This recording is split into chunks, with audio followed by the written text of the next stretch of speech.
अस्सलाम वालेकुम। आज हम 2023 के पीपीएससी के पास पेपर्स का पांचवा पेपर डिस्कस करेंगे।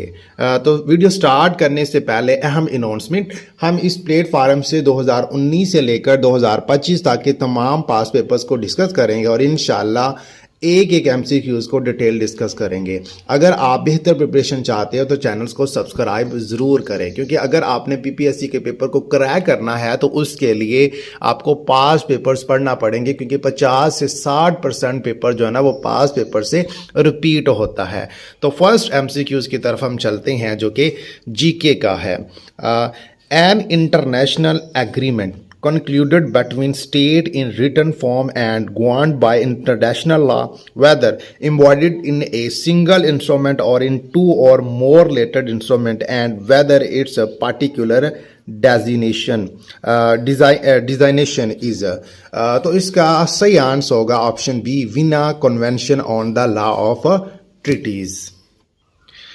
ये जुमला Vienna convention on the law of treaties 1969 की तारीफ नंबर 1 आर्टिकल 2A में दिया गया है, जो ट्रीटी यानी बैन अल-अक़वामी मुआहदा की मुकम्मल कानूनी तारीफ बताता है। सिंपल वर्ड में, अगर दो या दो से ज़्यादा ममालिक आपस में कोई तहरीरी मुआहदा करें जो बैन अल-अक़वामी कानून के मुताबिक हो, चाहे वो एक दस्तावेज़ पर हो या कई पर, और इस मुआहदे का कोई भी नाम हो, जैसे कन्वेंशन हो सकता है, एग्रीमेंट हो सकता है, पैक्ट हो सकता है, ट्रीटी हो सकता है, तो वो सब ट्रीटी कहलाते हैं।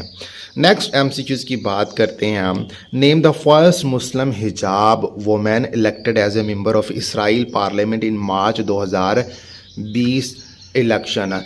इसराइल में जो इलेक्शन हुए उसकी पार्लियामेंट में पहली मुस्लिम हिजाब वुमेन इलेक्टेड हुई, उसका नाम पूछा है, उसका नाम था ईमान खतीब यासीन। ऑप्शन बी इसका सही आंसर है।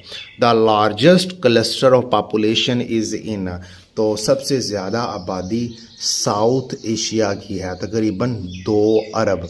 How many organs are required to form a state, तो एक स्टेट को बनाने के लिए 4 जो है ना वो एसेंशियल एलिमेंट हैं। अब वो कौन कौन सी हैं? नंबर 1 है पॉपुलेशन, उसके बाद टेरिटरी, उसके बाद गवर्नमेंट, और उसके बाद क्या है? खुद मुख्तारी। पॉपुलेशन यानी एक मुस्तकिल इंसानी आबादी का होना लाजमी है, चाहे वो कम या ज़्यादा हो, और एक वाज़ेह सरहद वाला जगराफिया इलाका भी होना ज़रूरी है। एक मुनज़्ज़म हुकूमत जो नज़्म व नस्क चलाए, और उसके बाद ख़ुद मुख्तारी, दूसरे ममालिक से तल्लुक़ात कायम करने की सलीयत मौजूद हो। किसी भी स्टेट के ये एसेंशियल एलिमेंट हैं या ऑर्गन है। नेक्स्ट एमसीक्यूज़ की बात करते हैं। What is the currency of Sri Lanka? Sri Lanka की करेंसी पूछी है, वो रुपए है। अब देखते हैं हम श्रीलंका से हमें कौन से क्वेश्चन और बन सकते हैं। श्रीलंका, इसका जो पुराना नाम था वो सीलोन था। 1972 में इसका नाम तब्दील कर दिया और इसका नाम श्रीलंका रख दिया। इसे टीयर ड्रॉप ऑफ इंडिया भी बोलते हैं, pearl of the Indian ocean भी बोलते हैं। ये 2 इसके निक नाम है जो आपने याद रखने हैं। इसकी कैपिटल की बात करें तो पहले कोलंबो था, अब जो नया है वो है श्री जयवर्धनेपुरा। उसके बाद इसने 1948 में यूके से आज़ादी हासिल की थी। करेंसी श्रीलंकन रुपए है। और कौन से क्वेश्चन यहाँ से बन सकते हैं? इसका प्राइम मिनिस्टर और प्रेसिडेंट के बारे में पूछा जा सकता है, वो मैंने यहाँ पर मेंशन कर दी हैं। उसके बाद एक तंजीम है यहाँ की LTTE ने इंडियन वज़ीर आज़म राजीव गांधी को 1991 में मारा था, ये भी क्वेश्चन बना है। LTTE का ख़ात्मा कब हुआ? ये भी क्वेश्चन बना, ये 2009 में हुआ। इंडिया और श्रीलंका के दरमियान बनने वाले जो स्टेट है उसको पालक स्टेट भी बोलते हैं। साउथ एशिया का सबसे बड़ा टावर कौन सा है और कहाँ पर है? तो वो लोटस टावर है और वो श्रीलंका में है। अब और नेक्स्ट क्वेश्चन की तरफ चलते हैं। Yellow river is located in, yellow river जो है ना ये चाइना में है। अब हम देखते हैं कि चाइना से हमें कौन से क्वेश्चन बन सकते हैं। इसको रेड ड्रैगन बोलते हैं। दुनिया की सबसे पुरानी सिविलाइजेशन में से जो अभी तक सरवाइव कर रही है वो चाइनीज़ सिविलाइजेशन है। ओल्डेस्ट लैंग्वेज जो है ना वो भी चाइनीज़ मानी जाती है। सबसे पहले पेपर जो है ना वो भी चाइना ने बनाया था। सबसे पहले करेंसी नोट भी चाइना ने बनाया था। इसके फर्स्ट प्रेसिडेंट अक्सर पेपर में पूछा जाता है वो सन यिट सन थे। कैपिटल इसका बीजिंग है। करेंसी इसकी यन है। और कौन से क्वेश्चन बन सकते हैं यहाँ से? ओपियम वॉर के बारे में क्वेश्चन बन सकता है। फर्स्ट ओपियम वॉर 1839 से लेकर 1842 तक रही और ये जंग चीन हार गया और बरतानिया ने ये चीन की रियासत हांगकांग पर कब्ज़ा कर लिया था। सेकंड ओपियम वॉर जो है ना ये 1856 से लेकर 1860 तक रही। ये जंग भी चीन हार गया। बहुत हद तक बरतानिया का चीन पर कब्ज़ा हो गया और बरतानिया अफीम का कारोबार यहाँ पर करते रहे। अब और चाइना यूएनओ का मेंबर कब बना ये पूछा जा सकता है। पहले 1945 में बना, 1949 में लेफ्ट कर गया और उसके बाद फिर 1972 में जाकर यूएनओ का मेंबर बना था।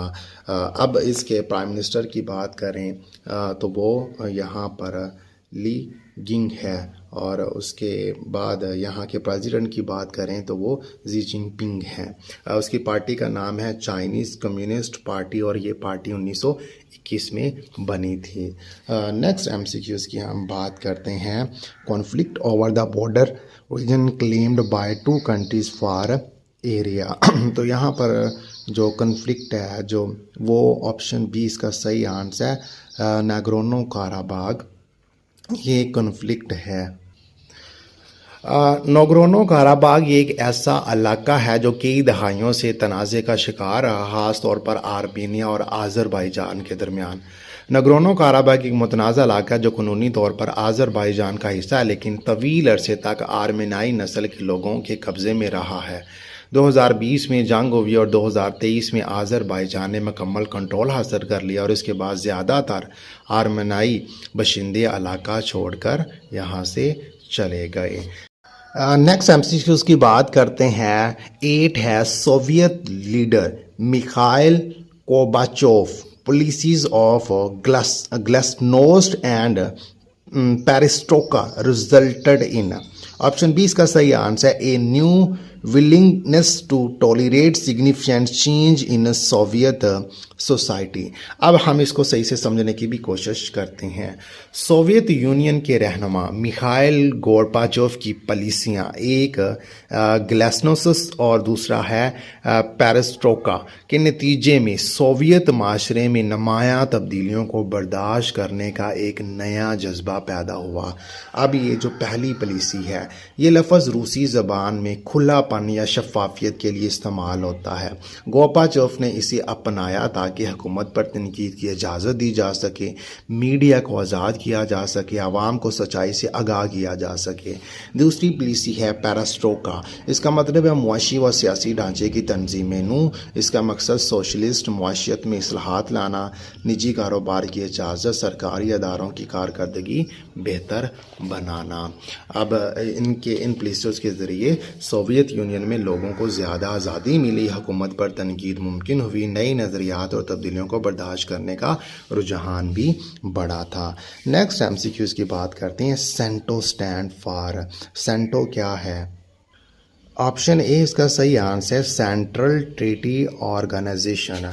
ये 1955 में बनी। सबसे पहले ये बगदाद पैक्ट थी, उसके बाद 1959 में इसका नाम सेंटो रख दिया गया और 1979 में ईरान और पाकिस्तान जब इससे निकल गए तो ये तंजीम भी ख़त्म हो गई थी।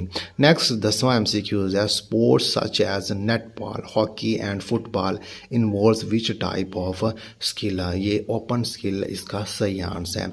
इन world war II which battle sport was most needed, तो वो थी एयर स्पोर्ट। ऑप्शन बी इसका सही आंसर है। Next the Gulf of Bothnia is situated between. ये जो गुल्फ है ये फिनलैंड और स्वीडन के दरमियान में है। नेक्स्ट 13वां सवाल है। Soft power is. Option C getting other to agree with you without using cohesive force. Soft power से मुराद बगैर ज़बरदस्ती या दबाव के दूसरों को अपनी बात मानने पर आमादा करना एक ऐसा तरीका है जिसमें कोई मुल्क या फ़र्द अपनी सकाफ़ती नज़रियात इक़्तिदार या मसाल से दूसरों को मुतासर करता है, ना कि ताकत या धमकी देकर। नेक्स्ट 14वां MCQ है, president of Pakistan is elected by. तो नेशनल असम्बली, सेनेट और प्रोविंशनल असम्बली ये तीनों मिलकर प्रेसिडेंट को इलेक्ट करते हैं। ऑल ऑफ दीज इसका सही आंसर होगा। Animal which are no longer present on earth are called. तो उसको हम क्या बोलते हैं? उसको हम नबाइद बोलते हैं, एक्सटिंक्ट एनिमल। ऑप्शन सी इसका सही आंसर है। उसके बाद Stinger missile war given to Pakistan in which war. तो अफ़गान वार में ये अमेरिका ने पाकिस्तान को दिए थे। नेक्स्ट पाक स्टडी का पोर्शन है, which country first accepted Pakistan. Pakistan को सबसे पहले किस कंट्री ने एक्सेप्ट किया? वो ईरान था। Next Anjuman Himayat Islam was founded in. तो ये फाउंड हुई थी। Option C 1884। फाउंडर कौन था? काजी हमीदुद्दीन खलीफा। नेक्स्ट MCQs की बात करते हैं जो कि 19वां है। Which year was doctor Abdul Islam awarded Nobel prize. Doctor Abdul Islam को नोबल प्राइज़ कब मिला? 1979 में मिला था, फिज़िक्स में। इनकी पैदाइश जनवरी 29, 1926 में हुई। जंग पंजाब ब्रिटिश इंडिया नाव जो है ना वो अब पाकिस्तान है। तो अब इन्होंने किसके साथ ये शेयर किया था? उनका नाम था शेल्डन ग्लेशो और दूसरा था स्टीवन वैनबर्ग। आगे जाकर ये 21 नवंबर 1996 में वफ़ात पा गए थे। 20वां MCQ है, the famous book the daughter of the east is written by. ये बेनज़ीर भुट्टो ने लिखी। ऑप्शन सी इसका सही आंसर है। Which province of Pakistan is called Babul Islam. तो बाबुल इस्लाम जो है ना वो सिंध को बोलते हैं। इस रास्ते ही मोहम्मद बिन कासम इधर आया था। नेक्स्ट 22 है, military court are establish in Pakistan through 21वीं तरमीम फॉर द पीरियड ऑफ। इसका सही आंसर 2 ईयर है। Option A. Keti Bandar is located in. तो ये कहाँ पर है? ये सिंध में है। The Keti Bandar port is a port on the Arabian sea in the Thatta district Sindh Pakistan. Arabian sea में है और डिस्ट्रिक्ट ठट्ठा है। प्रोविंस की बात करें तो सिंध है, कंट्री जो है ना वो पाकिस्तान है। Next Malala Yousafzai graduated from which university. ये पाकिस्तान की तरफ से इसको नोबल पीस प्राइज़ मिला है 2014 में। ये दुनिया की यंगेस्ट थी जिसको नोबल पीस प्राइज़ मिला। अब ये क्वेश्चन बना है कि इसने जो ग्रेजुएशन है वो कहाँ से की थी? तो ऑक्सफोर्ड। ऑप्शन बी इसका सही आंसर है। और ये कहाँ पर है? ये यूके में है। When Muslim League joined the interim government 1946 इसका सही आंसर है। वहाँ की अबूरी हुकूमत में मुस्लिम लीग के 5 वज़रा शामिल हुए थे। Which river flows in Balochistan. तो ये तीनों दरिया जो हैं ये बलूचिस्तान में बहते हैं। उसके बाद ड्राची सिस्टम फर्स्टली यूज्ड इन सब कॉन्टिनेंट बाय। तो ये ब्रिटिश गवर्नमेंट ने जो है ना इसको सबसे पहले इस्तेमाल किया था। इसका मतलब है दोहरा निज़ाम हुकूमत। ये निज़ाम 1919 के गवर्नमेंट ऑफ इंडिया एक्ट के तहत मुतारफ़ करवाया गया और यह निज़ाम 1935 के गवर्नमेंट ऑफ इंडिया एक्ट के बाद ख़त्म कर दिया गया था। अब इसके मुताबिक सूबों की हुकूमत को 2 हिस्सों में बांट दिया गया था। एक हिस्सा अंग्रेज़ चलाते थे और दूसरा हिस्सा हिंदुस्तानी लीडर चलाते थे। अंग्रेज़ों के पास पुलिस और ख़जाने का महकमा था, जबकि यहाँ के जो मकामी लीडर थे उनके पास तलीम, सेहत, इस तरह का इख्तियारात मौजूद थे। उसके बाद हम देखते हैं नेक्स्ट MCQs 28। इसमें क्या पूछा गया कि Muslim League started the day of deliverance in. Muslim League ने यौम निजात कब मनाया? तो 1939 में मनाया, जब कांग्रेसी वजारतों का दौर ख़त्म हुआ। Jammu Kashmir liberation front want to get independence from, तो ये एक तंजीम है कश्मीर में। 1977 में ये बनी, मकबूल भट्ट ने ये बनाई थी, ये फाउंडर था। करंट जो है ना वो इसका हेड यासीन मलिक है। तो इसका ये क्या चाहते हैं, ये इंडिया और पाकिस्तान दोनों से आज़ादी हासिल करना चाहते हैं और अलग से अपनी एक स्टेट बनाना चाहते हैं। When Balochi tribe join Pakistan, तो उन्होंने 29 जून 1947 को पाकिस्तान को ज्वाइन कर लिया था। नेक्स्ट 31 है, which crop requires high temperature, वो फसल जिसको ज़्यादा टेम्परेचर चाहिए, लाइट रेनफॉल चाहिए और irrigation, 210 frost free days and bright sunshine for its growth. तो ये कॉटन की फसल है, ये इसके लिए ये सारी रिक्वायरमेंट हैं। A U turn came in foreign policy of Pakistan after World War launched war against terrorism in 2001 में जब दुनिया ने दहशतगर्दी के ख़िलाफ़ जंग का आगाज़ किया, ख़ुसूसन 9/11 के बाद जो अमेरिका में वर्ल्ड ट्रेड सेंटर पर हमला हुआ था, तो पाकिस्तान ने अपनी खारजा पॉलिसी में एक यू टर्न लिया। पहले पाकिस्तान तालिबान की हमायत करता था, लेकिन अमेरिका की क़यादत में दहशतगर्दी के ख़िलाफ़ जंग में पाकिस्तान ने अमेरिका का साथ देने का फ़ैसला किया था। ये बहुत बड़ा पाकिस्तान की तरफ से यू टर्न था। 33 है, on which agreement Muslim League Congress and Sikh fully agreed with lord Mountbatten. तो वो क्या हो सकता है, वो आज़ादी का जो एक्ट था वहाँ पर ये सारे जो थे वो मुत्तफ़िक हो गए थे। इंडियन इंडिपेंडेंस एक्ट 1947 पर ये सारे मुत्तफ़िक थे। What was the title of Allama Iqbal PhD थीसिस? तो the development of metaphysics in Persia, option A इसका सही आंसर है। हु अब्रोगेटेड 1956 कॉन्स्टिट्यूशन, तो ये किसने ख़त्म किया? अस्कंदर मिर्ज़ा ने। उसके बाद which cricket world cup joint host by Pakistan and India, 1987 का जो वर्ल्ड कप था ये पाकिस्तान और इंडिया दोनों ने होस्ट किया था मिलकर क्रिकेट का। उसके बाद 37 MCQs है। The cyber harassment helpline was launched on, तो ये दिसंबर 1 2016 में लॉन्च की गई थी। The main role in the drama Waris was act by, तो महबूब आलम, ऑप्शन सी इसका सही आंसर है। जलियांवाला बाग, इसको इमृतसर जो सानिया भी बोलते हैं, ऑप्शन सी इसका सही आंसर है। सतपारा लेक इज़ इन, तो जो सतपारा लेक है ये गिलगित बल्तिस्तान में है। नेक्स्ट 41 MCQs जो कि करंट अफेयर का, उस वक्त के करंट अफेयर का। General Qamar Javed Bajwa chief of army staff, ये पाकिस्तान के रहे हैं। Endorse punishment dash on the charge of leakage of sensitive information, तो वो ब्रिगेडियर राजा रिजवान थे जिसको इन्होंने सज़ा दिलवाई थी।